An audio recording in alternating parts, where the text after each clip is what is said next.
Hey guys, welcome back with me again in this channel.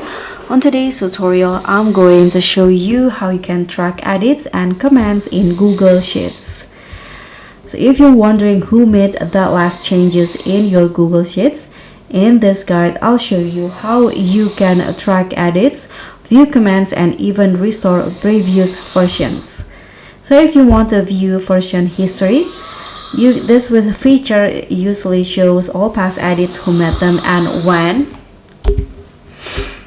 So you can just go to file, and in here you'll see version history and tap on see version history, and here you can see the changes made on your Google Sheets.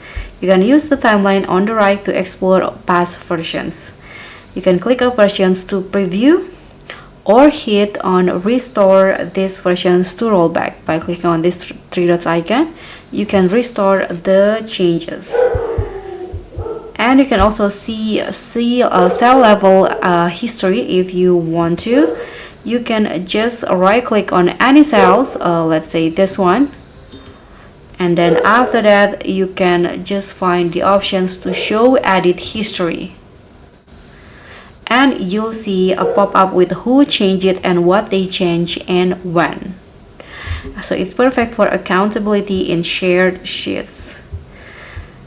If you want to add and track commands, you can just select a cell in here and then click on the command icon. So right click on it and hit on command in here, and you can here tag people with a like this to assign tasks or ask question, and after that they'll get email notifications and can reply directly.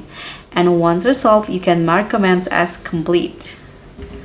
Let's just go with this like this, for example, and after that you can just tap on this check icon to make it resolve. And that's how you can master edits, comments, and versions tracking in Google Sheets. You can drop a comment if you learned something new, and don't forget to like, subscribe, and click on the thanks for more Google Workspace tips. Bye!